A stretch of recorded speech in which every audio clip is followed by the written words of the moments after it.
I'm out in my shop today, and as I was walking in, I noticed that there was something missing. And I notice it every time I work in my shop at night. Now, one of the things I've been doing lately is I've been getting the shop in order, getting it really organized so that I can find the things I want when I need to find them. And one of those things is actually finding the door to the shop. I have a side entrance that allows me to enter the shop from the backyard. And a lot of times I'm walking from the ugly house to the shop and it's dark out there.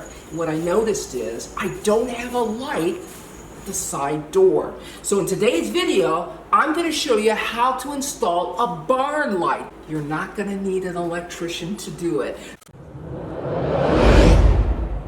Now here's the thing, I feel very, very comfortable working around electricity. You know, I'll put in an outlet in a fixture, a ceiling fan. I'll even run a new circuit to the breaker panel. But not everyone does.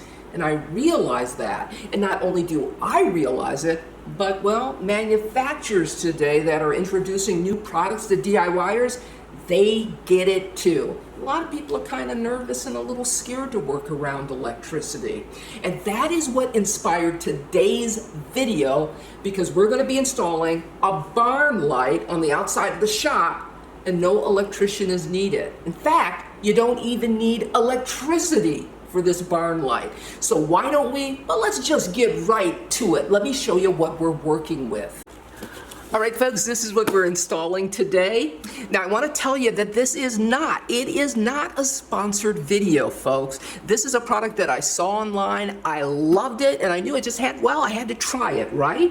Now, what it is it's a barn light, but it's solar powered, and that's why you don't have to worry about working around electricity, folks. Now, let's open the box, let's see what's in it, and then let's get to installing it. It should be a simple install. It looks pretty simplistic, a light bulb, the fixture, and the hardware. So let's install it. This circular disc here with the rod, this is what attaches to the house, okay? But before we attach it to the house, let's just attach our hardware. It's pretty simple to do. You just insert that, line it up, and then we just twist this nut. And well, we're pretty much good to go. Now let's attach the hardware to the light. Now to do that, the interior of our rod is threaded. So we just have to thread it on to the fixture. Folks, that's it. It's together. Now all we have to do is attach it to the side of the house. Here's the fasteners they give you to attach the barn light to your siding. It's pretty simple, just 3 screws and 3 anchors, and they also provide an additional washer for your light in the event that you need it. You're going to need a drill to install the hardware and the fasteners, and beyond that, also make certain that you have the right size drill bit for your anchor. All right, we've got our light fixture here. We're going to place ours about 5.5 feet off the ground. Even though it may be a little awkward to have the light attached to the hardware here as you're installing it, it's going to help you determine whether that light fixture is level or not. Now that I have my placement here, I'm going to take a pencil and I'm just going to identify where I need to drill here. All right, next I'm going to take some caulking. I'm going to fill those holes up. Make certain that no moisture gets in there between the siding and the wood.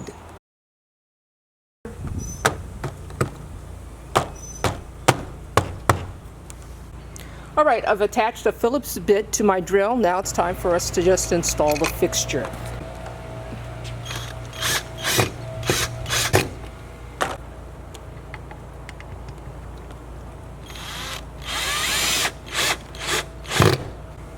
Test it, make certain it's nice and sturdy, and it is. Everything's installed. We just have to install our light bulb here. And now we just wait for nighttime. All right, we're at our light here, and it's been charging for 8 hours. Let's turn it on. And now, folks, I don't need to walk in the dark anymore. If you've enjoyed this project and you'd like to tackle more repairs around your house, I want you to check out the seejanedrill Homeowner Survival Guide. Each repair includes a QR code that takes you directly to a step-by-step video, so you don't have to just read about the repair, you can actually watch the repair as well. You know, it's kind of like I'm standing right there beside you, showing you exactly what to do. Because the cheapest repair is the repair that you can confidently do yourself. I'm going to place a link in the description below, and I want you to check it out. This is Leah saying you can do this. See you next time.